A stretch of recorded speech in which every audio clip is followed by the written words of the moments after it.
you for joining us today at this event to mark the life and works of Alex Comfort. My name is Becky Sims, and I'm Head of Archives here at UCL. So just a couple of things before we get going. First of all is that we've got the chat on at the moment, but I believe that will get turned off just before we start the main presentations. So if anybody's having any issues with sound or anything, quickly put them in the chat now. And then what we'll do is we'll reopen it at the end when we hope there'll be some time for some questions or discussion. But we'll turn it off while the presentations are ongoing. Secondly, we'll also be recording the event, and we hope to make this available in the new year online somewhere. But if we move on to what we're all here for today. So 2020 marks the centenary of Alex Comfort's birth and the 20th anniversary since his death. So today we really want to mark both those events with our short lunchtime event. And we're lucky enough to be joined by Nicolas, Alex's son, who will start us off by talking about some of his memories of his father and his work. And we'll then move on to three quite short presentations by myself, Katy Makin, who's the UCL archivist, and Colin Penman, who is head of records here at UCL. We're going to delve into the archive a little bit to help better understand some of his published works, hopefully. And then we hope for there to be some time at the end for questions and discussion. So who was Alex Comfort? So the majority of people will know him as the author of The Joy of Sex. And if you go online or read articles about him in the press, this will undoubtedly be the first thing that you'll learn. And the book and the film have a tendency to sort of overshadow the important achievements of all his other areas of work and his understanding of him. When actually only a fraction of his career and his archive relates to the writing of this book. So today we really want to refocus our understanding of Alex Comfort. He didn't want to be remembered as the author of The Joy of Sex and nothing else, and undoubtedly he was so much more than that. So today we won't be talking about the book at all, but rather the subjects that he did want to be his legacy, to hopefully inspire you to investigate his life and works in more detail. So with this in mind, when we do open up for questions at the end, we sort of politely ask that you don't ask anything about that book. We don't really want to be talking about it today because we want to focus on what he wanted to be remembered as. So how did Alex see himself? Well, firstly, it was as a poet, and then a physician, a gerontologist, novelist, philosopher, British anarchist and pacifist. So quite a list. And our aim is to explore just some of these themes and his work and ideas today. So we've got an hour, so we can't address all of them. If there are any areas that people are particularly interested in, put them in the chat at the end of the event when we reopen that, and we can look to holding some more events in the future. Without further ado, I will pass over to Nicolas, who will talk to us about his memories of his father and his work. Well, thank you very much. I'm delighted that UCL has chosen to commemorate my father in his centenary year. He spent 20 very happy years there in the zoology department in the old furniture depository, surrounded by his tanks of guppies, which seriously weakened the concrete floor. And I know he'd have appreciated this examination of and tribute to his literary work. He most wanted to be remembered as a poet. This wasn't just a reaction to the popularity of The Joy of Sex. He wrote poetry from his school days almost to the end of his life and put a lot of his inner self into it. I think he saw his poetry as carrying him into the future. Understandably, I saw most of him as a working author when I was a child, a teenager. His output from his typewriter at home was truly impressive. Not just books and poetry, but book reviews, articles for the Lancet, polemics, letters to newspapers, and a huge volume of correspondence with intellectuals the world over. One moment sticks in my mind, the arrival in 1952, when we were living at Forest Hill, of the first copies of his novel, A Giant's Strength, and the thrill as he took them out of the box. I've experienced that same excitement myself several times, though I've written far fewer books than him, and I know how much it meant to him. The book of his that interested me most was The Biology of Senescence, and I'm glad it's being featured today. He did much of his research for it on the Underground between Loughton and Euston Square, and his trawl through the stud book to check on the longevity of racehorses drew the attention of other commuters who thought he'd discover the secret of racing form. In truth, I don't think he ever backed a horse in his life. And to his disappointment, he also found no correlation at all between long-lived thoroughbreds and the age of their progeny. Having dug into this for about 18 months, he turned around to me one day and said, "You know, the answer's a lemon." Once again, he wrote most of that book at home, despite its closeness to his research at UCL. I think he felt it was wrong to use his time at college to work on outside projects. He also had got used to turning out manuscripts at speed on his favourite typewriter in the days when if you made too many changes, you had to tear the whole thing up and start again. And beside him, there was always his weaver's pint mug of tea, a staple for him long before it was adopted by Tony Benn. He'd also developed a singular style of typing, as he had only a thumb on his left hand. This was the result of his efforts as a 15-year-old to make his own fireworks for George V's Silver Jubilee. A spark set the explosives off and blew up the family greenhouse in Barnet. He was fortunate not to lose his sight, and it took a surgeon with true genius to rescue that thumb. Typically, he turned what looked like a tragedy to his own advantage. One of his aunts left him £40 because she said he'd never be able to earn a living. He got his head down and won Cambridge scholarships in classics and natural sciences in successive years, a possibly unique achievement to this day. And in between, my grandfather took him on that tramp steamer voyage to Argentina, the project of which was The Silver River, his first book. Grandfather, Alexander Charles Comfort, was my favourite relative, warm, interested and encouraging. Dad loved him deeply, and A Good Age, published when grandfather was 93, last year of his life, was both a tribute and an encouragement to other oldsters to lead the fullest life possible. Grandfather was an education official with the London County Council. In the evenings, he'd taken a classics degree at Birkbeck. He was president of the union there in 1909. It was at Birkbeck that he met my grandmother, Elizabeth Fenner, who turned down a research place in Norman French at Oxford to marry him. Alex was their only child, and Elizabeth poured all her intellectual energies into him. At Highgate, Dad competed for the top prizes with the future Foreign Secretary Tony Crossland, winning most of them. When I met Crossland years later, I could see the memories well up as he told me we both had very determined mothers. I hope these few words have given a little background and context for today's event. It just remains for me to thank Katy and Becky for setting it up and allowing me to take part. Now we can all listen to what promises to be a very interesting set of presentations. Thank you, Nicolas. I have to say, it's really nice to actually hear from someone who did know Alex personally, because obviously when we're managing archive collections, it's quite a rarity for us to actually get to meet those people. So it's lovely to start off with some words from someone who actually knew him very well. I'm just going to stop my video and then share my screen as I've got some slides.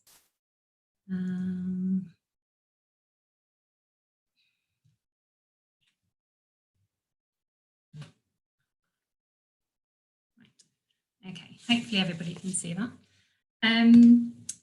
So, as I said earlier, the aim for today's event is to delve into the Comfort Archive a little bit more. And the collection is now catalogued and available to researchers in our reading room. But before we start this, I thought it's worthwhile just quickly explaining what we mean by an archive, just in case there's anyone here who perhaps hasn't come across them before. So we use the term to mean either an individual source or an entire collection. And whereas the library will hold the published works for an individual or an organisation, the archive will contain the papers created and collated as part of that person or organisation's life, such as the diaries or photographs, the correspondence, research notes, minutes, etc. So although there are exceptions to the rule, we're generally talking about unpublished material. And the most important thing with archives is that they've generally been selected for permanent retention because of their historical importance, which is generally based on who the creator was and what they achieved during their lifetime.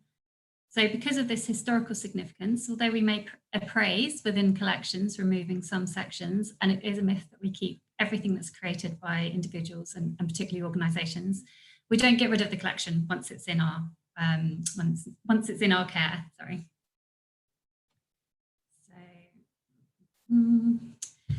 turning to the Comfort Archive itself, at just over 80 boxes, it would fill a small transit van and is quite typical of the contents of a personal archive collection. So Alex's own archive covers the period from 1932 until 1990 and comprises childhood diaries and scrapbooks, which you can see here, along with a scrapbook that his father collated whilst he was at university, which is in the top corner. So it was really lovely to hear Nicolas talking about his grandfather and the inspiration that he had on both Alex and Nicolas, and it gives a little bit of background to that item that we have in the collection. There are also research notes charting his early career in medicine and later on his work in the study of aging, and a huge collection of his poetry, non-fiction prose, typescripts of novels, articles and broadcasts, and many of his political pamphlets and letters capturing his vocal opposition to the wars and conflicts that dominated the political landscape of his lifetime. We also have all the correspondence between Alex and many individuals, including academics working in the same or similar fields, journalists, many members of the public, and many more different groups. And this series in itself accounts for nearly half of the collection at 27 boxes. So it really is a substantial correspondence series. And finally, there are a lot of scrapbooks dating from 1938 to 77, featuring newspaper cuttings covering Comfort's work, from reviews of his books to letters that he wrote to the press. And they've all been diligently cut out and stuck into these scrapbooks. And I think Katy and Colin may include some images of these later on. And that series, again, contains a wealth of information about Alex's life and work. In addition to the archive, our college collection of publications includes some 32 of Comfort's books, and our Little Magazines collection includes poetry folios, which he co-edited. And I believe Colin will talk a little bit more about these later on. So I never did get to meet Alex Comfort, and I have to admit that when I started to look at who he was and what he achieved in more detail, I was completely intimidated by him and the breadth of his research, by his knowledge, the breadth of his interests, and the language that he uses. It's like really eloquent, and also at times, particularly when he's writing about politics, extremely powerful.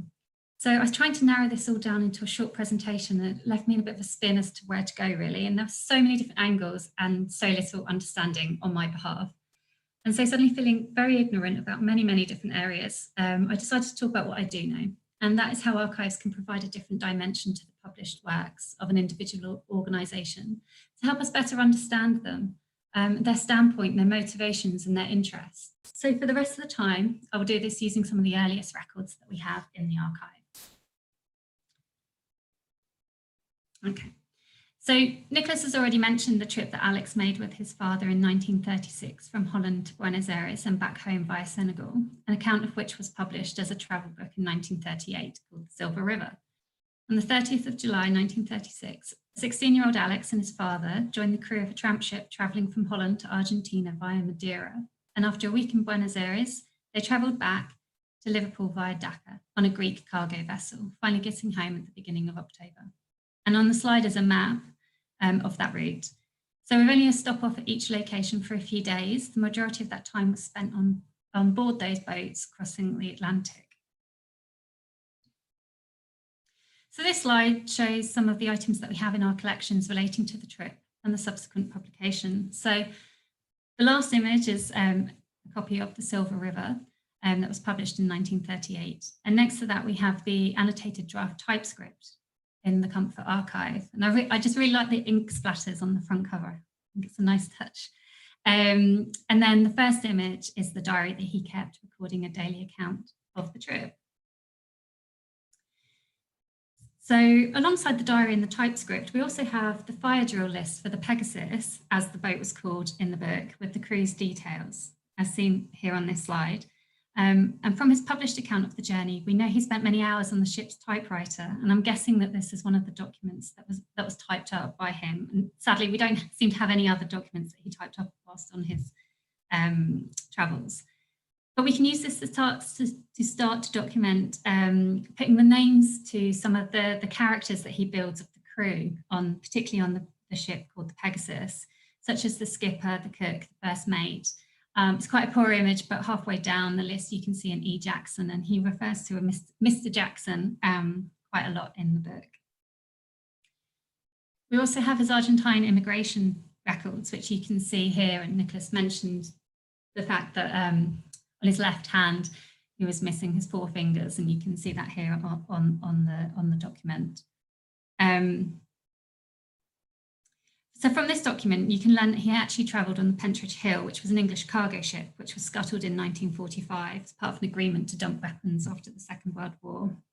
And finally, we have a small amount of papers regarding the publication of his book. So when reading The Silver River, you have to remind yourself on a regular basis that the author was just 18 years old when it was published. And the language flows beautifully as he regales the adventures that he had with his father. And this lyrical tone gives a sense of the poet and the novelist that Comfort was. And largely the account he publishes doesn't deviate from what he records in his diary, and even the more outlandish sections where he describes the burial at sea of an individual, where short of a copy of the Bible, the captain reads Lloyd's Register as some form of committal, to the amusing stories of the 40 thieves, who are otherwise known as the Argentine customs officials. They're all neatly recorded in his diary. And in some cases, such as when the skipper catches a paint thief, the account in his diary is actually much more colourful. And in his book, he does, however, give greater voice to the crew than can be found in the diary. And many of these conversations have been created for the published work. And the draft typescript shows the development of those characters and the dialogue he gives them. And I quite like this slide where he ponders in the margin whether one quote is a step too far, noting, is this libelous? And as far as I can see, that section didn't actually make it into the book. So the diary itself provides quite a different angle to the trip and a real insight into his interests in the areas of research that Comfort would go on to focus on for much of his career. The book is, as he claims himself, a travel book, giving lively accounts of life aboard both boats and the animated crew. He does mention on occasion his interest in nature, and at one point he advises those readers who, to quote, cannot find any excuse for such childish pursuits as natural history, to resume their perusal over the page, whilst he talks about the natural history of a Madeiran foreshore. On the whole, he does focus mainly on the trip as an opportunity for travel. The diary, on the other hand, is definitively a record of the nature he encountered both aboard and on land. Throughout, there are descriptions of the flora and fauna he finds and the efforts he makes to capture samples, the movements of flying fish, the constellations and the sunsets, all littered with rough sketches.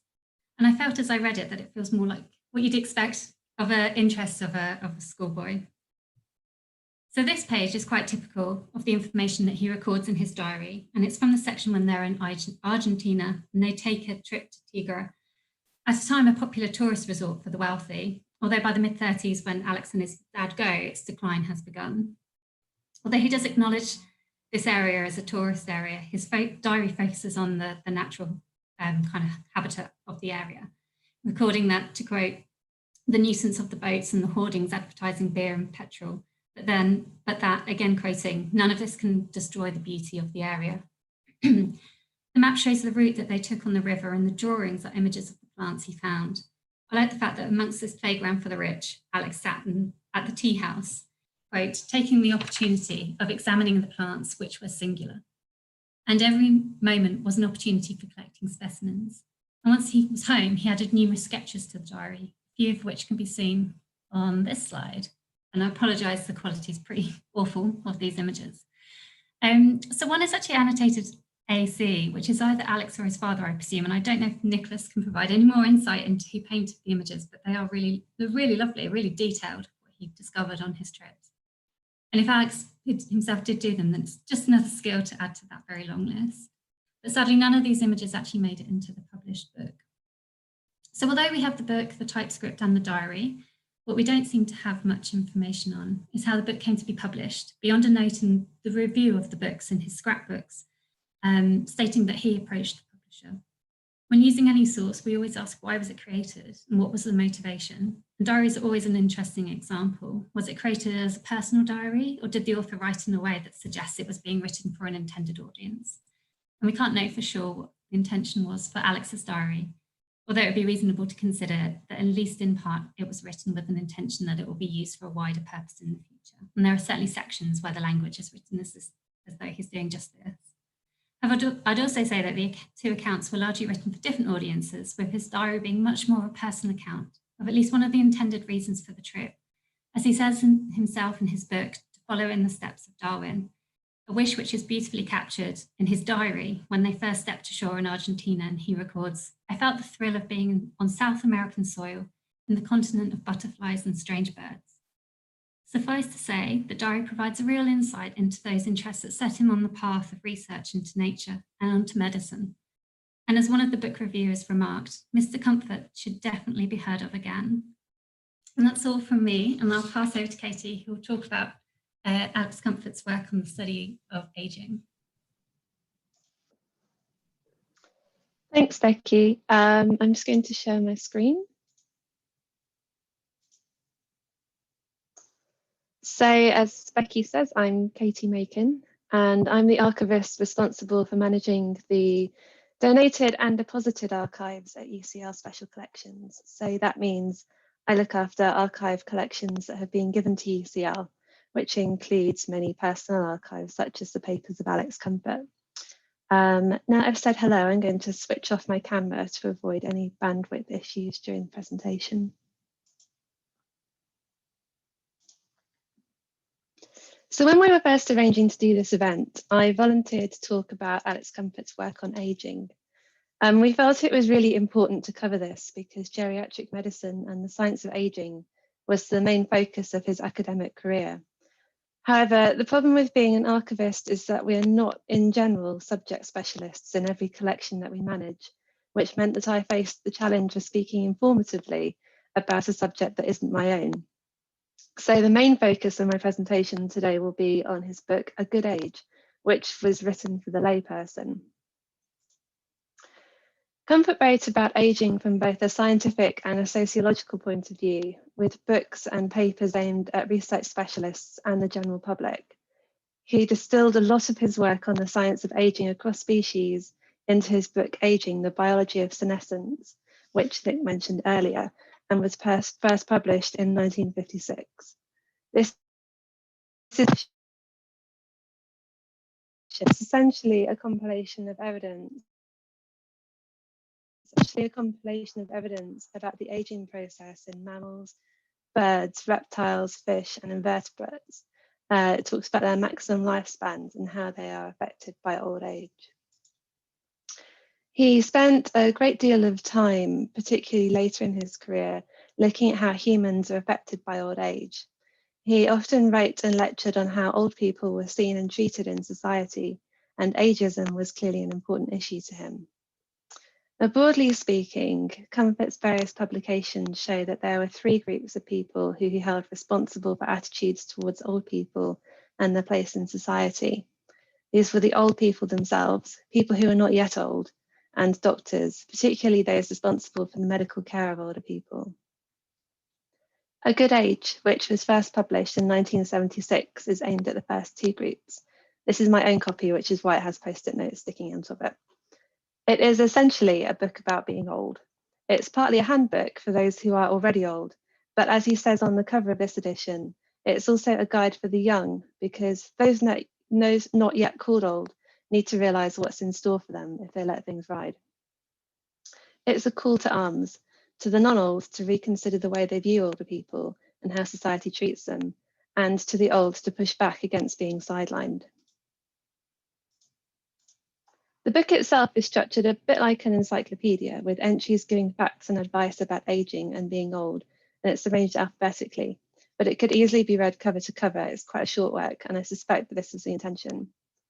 In the archive, we have an earlier annotated typescript version, and I've shown two equivalent pages side by side here. One of the nice things about working with archives is seeing how publications evolve. And you can see from the typescript here that the book was originally going to be structured with the entries broken down into sections by theme. So the typescript is on the right and it says, "We have divided this book into facts, self-defense and problems, pleasures and resources."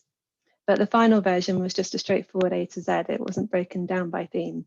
So it just says, the entries in this book cover facts, self-defense, etc. Here's one of the entries as an example. So the telephone. This is the most important single technological resource of later life.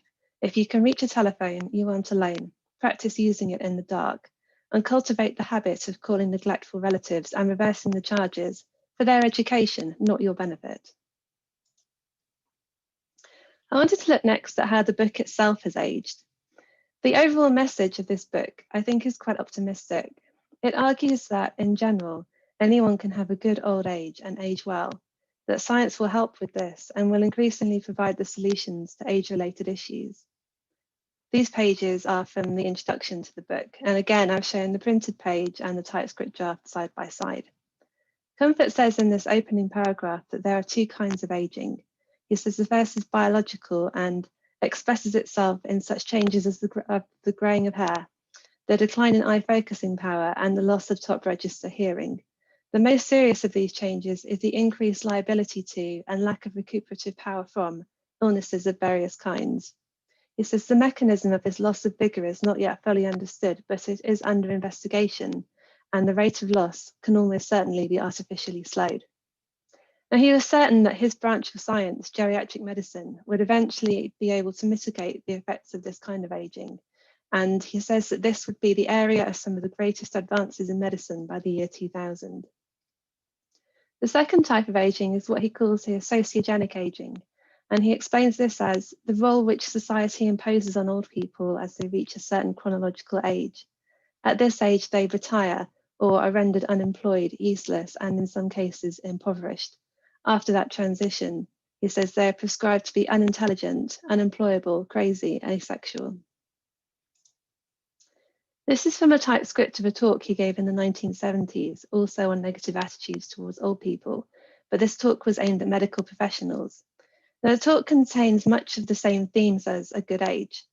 He says explicitly here that ageism is a sort of bigotry, but he also says the most idiotic sort of bigotry is to be bigoted against someone you're going to be yourself.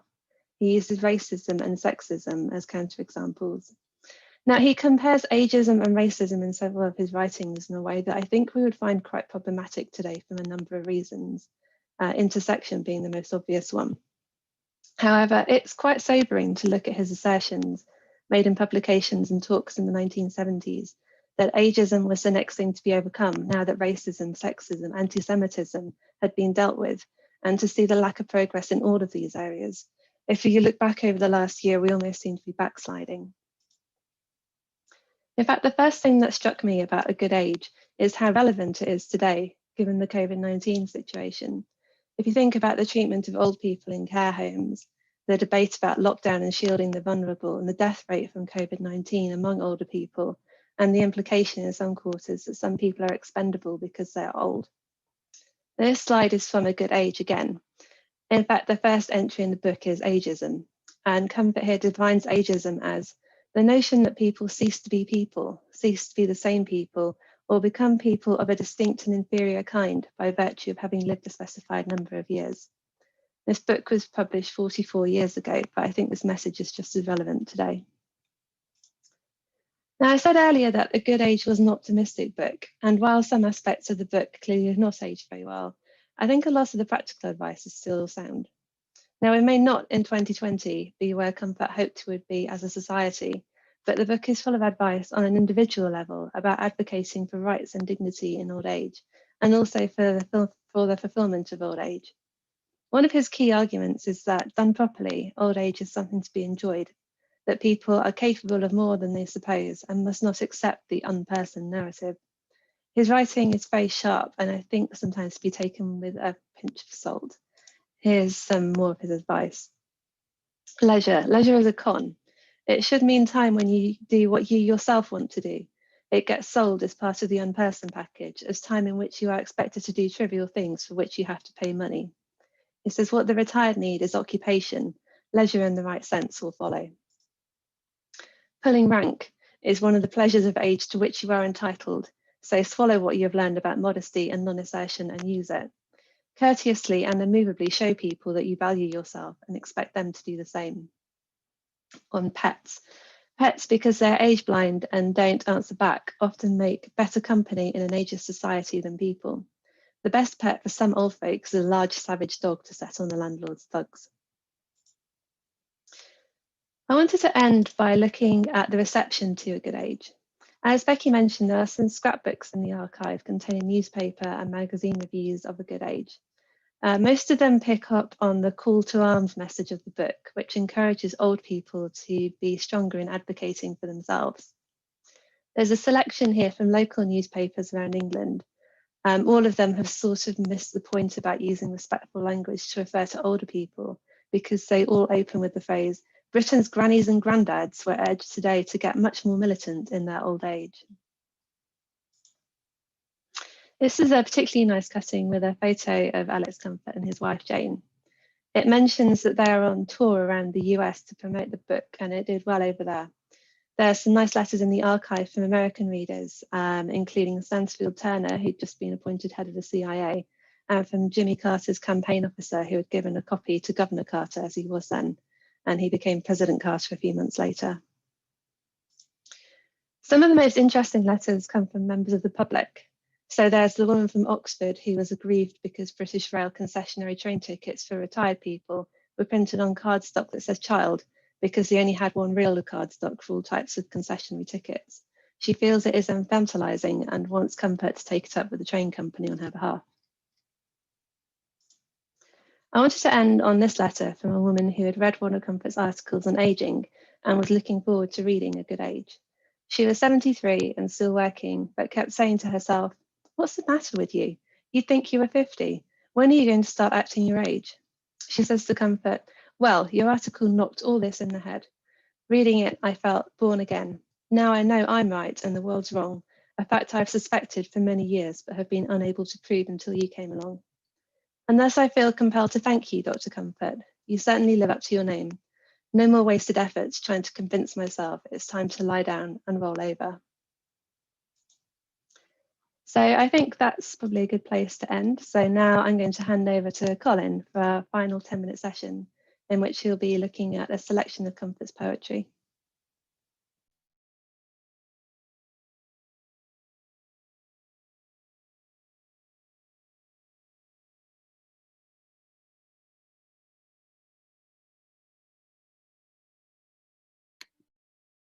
Sorry, I think I was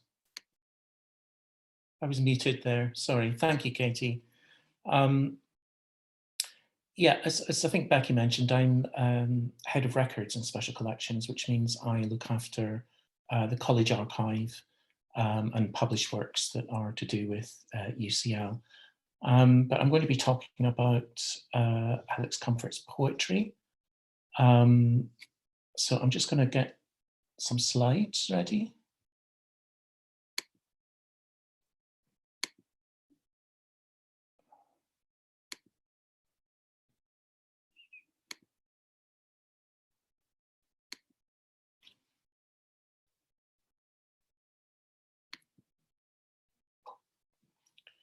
Okay.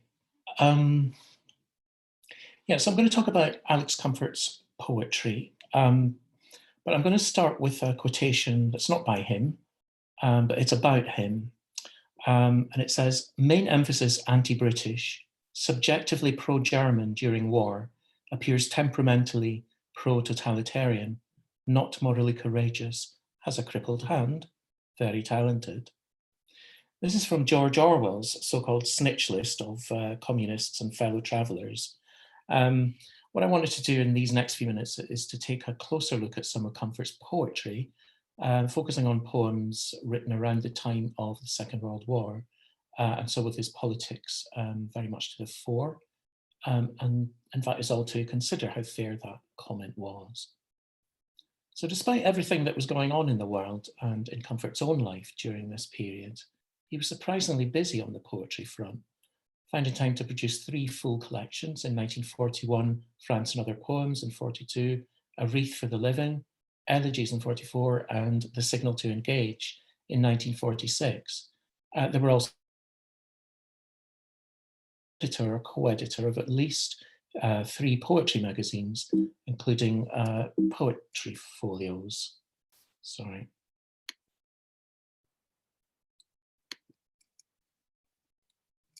And these are the copies that he donated to UCL in 1961 while he was in the zoology department, that are now part of our little magazines collection.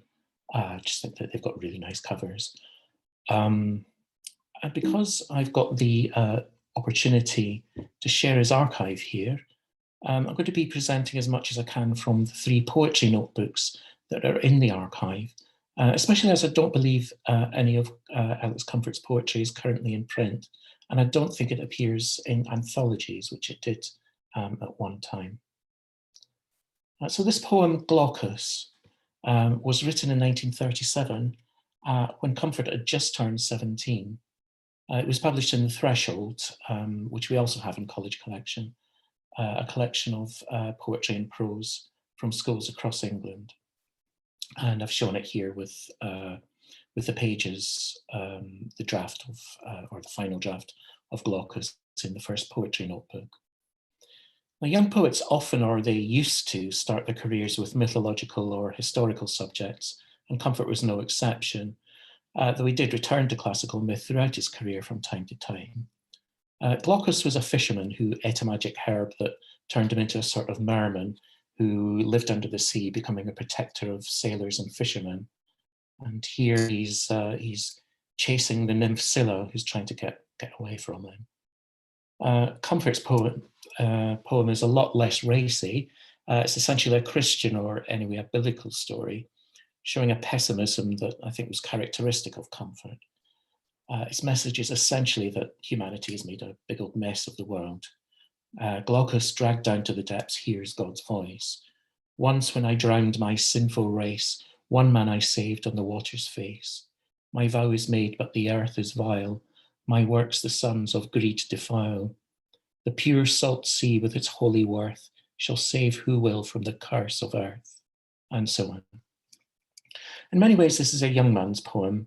I think particularly in its self-consciously poetic diction, e.g. out of his hut the fisher strode, adown the tree-girt valley road, or he spake and heard the ripples glide, as the small boat rose on the long swell's side. This is something young poets do need to grow out of, the archaisms and inversions modelled firmly on the Romantics, and Comfort could definitely be counted a neo-romantic of this time. There's maybe even a touch of Adrian Mole in there. But the poem does show a really good musical ear, with an effective use of liquid and glide sounds and words like swell, weeds, and one very satisfying squamous, which do a good job of suggesting the endless motion and vast depths of the sea. The pessimism is a thread that runs right through Comfort's work, especially in these early years, and critics picked up on this.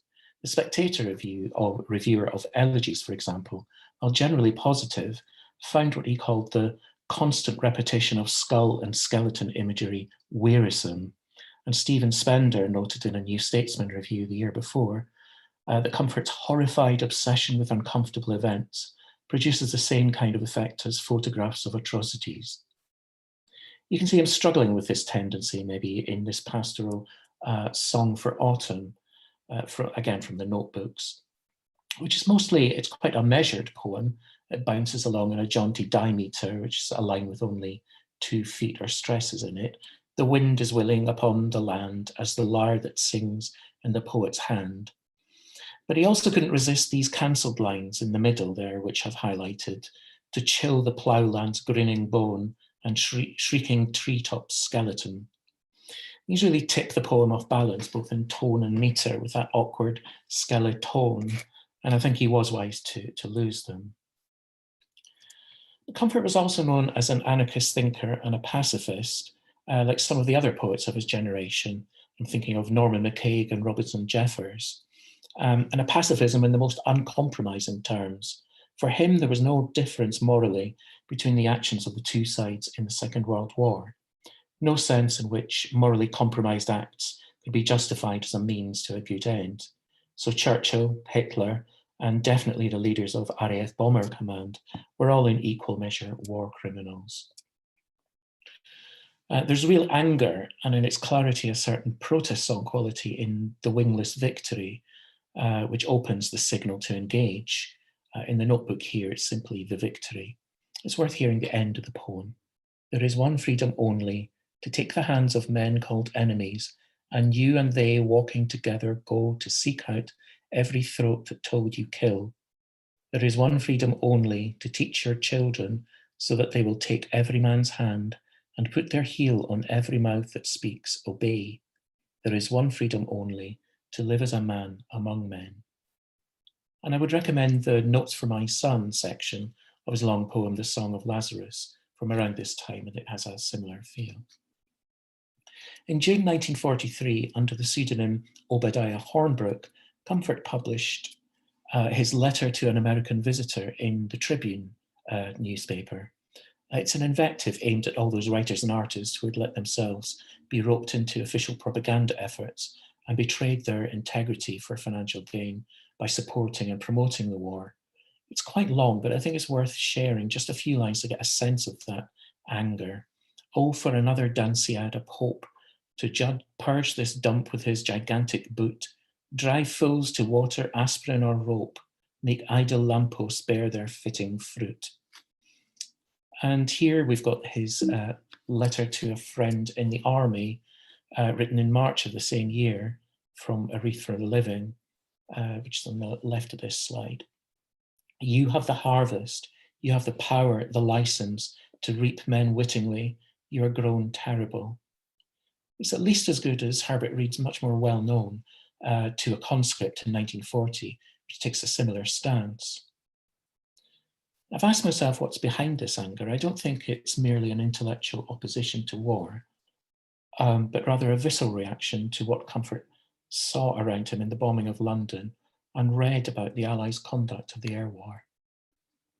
He was one of that small band like Vera Brittain, Bishop George Bell, who were simply horrified by the terror bombing of civilians in Germany on a massive scale. A scale of destruction, I feel I should just note, that was much, much greater than anything experienced by Britain, even at the height of the Blitz.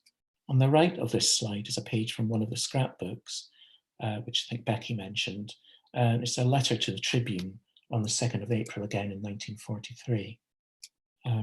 We seem to be in the hands of a government which wishes to cover itself in detail with every infamy it has denounced in the enemy. The contamination of what they have done will extend to all of us individually, and no repudiation or expostulation will serve to restore us. And here we have some of his detailed notes on the effects of German firebomb and flying bomb raids in London in 1944, with some sketchy drawings. The last of these war poems that I want to share with you is, I think it's one of Comfort's very best. It's Cellar, Balham, 1940. It was written in November of that year, maybe in response to the raid in the previous month when a massive German fragmentation bomb crashed deep into the tube station, killing about 70 of the people sheltering there. It brings together Comfort's poetic strengths, I think, really effectively, the vivid imagery, the technical control, to create an unsettling and truly moving in memoriam. I've highlighted the last lines there. Comfort never became an established poet, though he did for a time appear in anthologies. Maybe it was something to do with changing taste from the 1950s onwards, maybe the 20th century's suspicion of the polymath. You know, somebody who excels at one thing couldn't possibly be less than second rate in another field. I think that that's especially true when someone's talents extend across both the arts and science. But I hope in this short time I've been able to give you a sense of some of the character of Comfort's poetry, of its range and emotional force. Even Orwell was forced to acknowledge the talent of the man. And again, contra Orwell, I would say it took moral courage to maintain his wartime stance. This work deserves another properly serious look. And I've just left some lines there to show some more of the best of his lyricism. This is from his poem about the town of Rush in Ireland. And that's, I think, all I've got to say. I'm going to go back to Becky.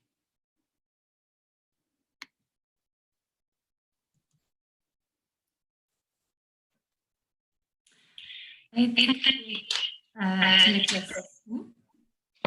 Colin, give you time to mute. Thank you to Nicolas, Colin and Katy for those presentations. So I think we have a few minutes now for any questions that anybody might have or discussions. So it looks like the chat's been turned on. If you don't know how to get to the chat, if you hover down the bottom of your screen, there should be a chat bubble. And if you click on that, it should appear on your right-hand side. So I'll keep an eye on the chat and see what questions there are. I should say, I think we've sort of commented already that we're not specialists in Comfort or any of his research areas. So if there are any questions that we can't answer whilst we're here, then we will endeavour to get back to you with a bit more of a detailed answer, really. I'll just see if there's anything. Tabitha's put in a feedback form into the chat box. So if everybody could fill that in before you go, that'd be great as well. So whilst we're waiting to see if there are any questions that come through, yeah, it's a very long link. I was just going to say, so I said at the beginning that the Alex Comfort archive is now catalogued. There's some small sections that still need a bit more in-depth cataloguing and checking, but it is largely now available to researchers in our reading room, which is on site in the main building, which is currently open 2 days a week. And you can find more about accessing the collection on site on our Visiting Us page. Colin, this might be one for you. So there's a question that says, is it possible to discuss Alex's connection with the new Apocalypse groups of poets? I don't know if that's something. Yeah, I could say something, but again, not an expert. He's often associated with New Apocalyptics, which is a very loose group of poets and writers from around the 40s, which overlaps a bit with what were called neo-romantics, who seem to be marked, I think, by a fanciful use of language and imagery, very rich. You could put it in opposition to what's called the Max Sponder group, the Louis MacNeice, Auden, a group of journalistic, objective-y kind of poets. He wasn't formally a member of any group, but he certainly showed some affinity with some of the other, what I would call apocalyptic or romantic poets and artists even, like Henry Treece, and I think he worked with Henry Treece and knew him. I'm trying to think of on his connection with the Grey Walls Press, which wasn't based in London, it was somewhere else. But I forgot Charles Ray Gardner, who ran the Grey Walls Press. He was also a writer, and he was kind of known-ish around this time. It was very much that kind of pessimistic fantasy-like writer, which is a very lay way of me saying it was different from the 30s poets.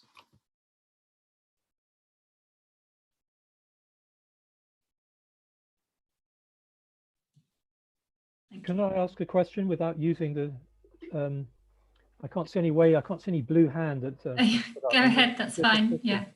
I had a couple of questions, I guess, for Katy about aging. I'm actually a biogerontologist. So I work at a place called the Institute of Healthy Aging, where biology of aging is incredibly influenced by Comfort's book. It really is like a foundation for the whole field.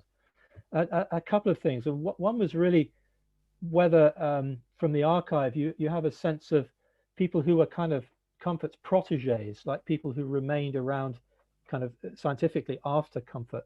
And another was whether there's anything in the archive about contacts with John Wyndham, because there's a story about whether John Wyndham's story, Trouble with Lichen, about a cure for aging, was inspired by having some sort of contact with Comfort. That's a tricky question for me to answer because my specialism is not science of aging. So I wouldn't get so much of a sense of that from the work that I've done on the archive necessarily.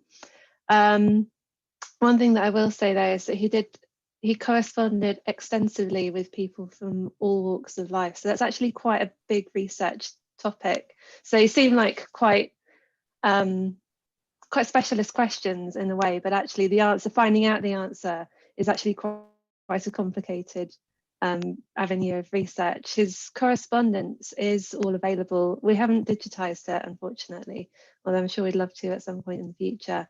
It's all arranged chronologically by year. So you would need to narrow down your search to, or sort of start at a point and then say, I'm going to work forward from this date, but it will be mixed in with all of the other things that he was talking to people about. So short answer is that I don't know, but that's how you would find out. I can see that Charles has got his hand up. Yes, one correspondent mentioned how appropriate his name Comfort was, especially in writing about old age. It's a rather unusual name. I wonder where it comes from and whether he himself took advantage or was felt that there was something significant in his own name. Perhaps that's a question for his son, if he's still there. Nicolas, are you still? Yes, I am indeed. Perhaps there are 2 or 3 things I can throw in at this point, but no, the name comes from Kent. The Comforts were in the Cranbrook, Hawkhurst area, and in fact, Alex bought a house in Cranbrook when he came back from America. I don't think I think he saw an irony in his name, given the gloomy things he sometimes had to put across, which have been mentioned. Just quickly on a couple of other things, most of the gerontologists he were in touch with were either his age or older. And I think he felt that, in a sense, his bit of research had run its course. He'd love to have been the first professor of gerontology at Cambridge, but different people took it up, and they weren't really his students, though I think many of them have been influenced by him.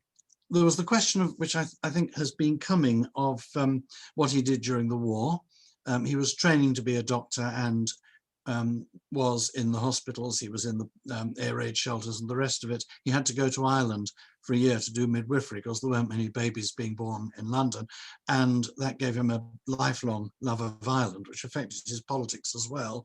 Because he was disabled, he wasn't called up, but he insisted on appearing before a conscientious objectors tribunal anyway to make his point. And I think the final thing, going right back to your presentation at the beginning, which I loved, was I think he did do the illustrations for the Silver River himself. I think, yeah, I was good. There was a question about it. When Colin brought up one of Alex's poems, it was annotated the same AC at the bottom, which is definitely the AC that you see on the painting. So yeah, I would definitely say that he did it himself. Immensely talented. So there's a question around, is there much in the archive on anarchist takes on play and playgrounds? I don't know if either Katy or Colin know off the top of their heads, but I would say that the catalogue is now fully available online via our online catalogue. So do have a look, and if you can't find anything, then do drop us an email at our email address, and our reader services team will pick it up, and we can have a little dig around and see if there is anything that would be of relevance to you. We'll also have a little look as well. But I don't know, Colin and Katy, if anything springs to mind. I haven't come across anything. No. Can I just interrupt with one thing? Colin said that his work was largely out of print, his poetic work, and that is true. But by sheer chance, I heard a couple of days ago that Carcanet are bringing out a new anthology, which will have quite a lot of his work in it. Oh, that's fantastic. I'll look out for that. Thank you. So I think there's just one more question, which asks, are there any other areas of the archive that you might have chosen for this talk?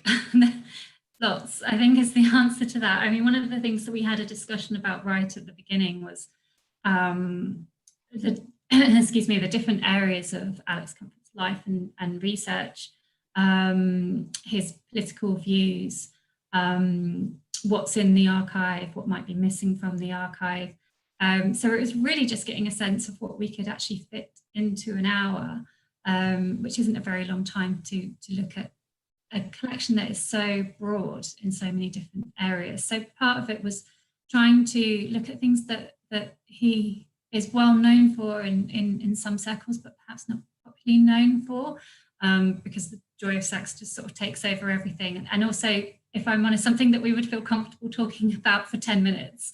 So if there is anything that people would be interested in hearing more about, then please do pop it in the chat or email us afterwards, and we can always look to hold further events in the future, maybe sometime when we're all actually back on site rather than remotely. But yeah, I think it's a collection that's just got so much potential, really, for doing different events and supporting research in lots of different areas. It really is a lovely collection.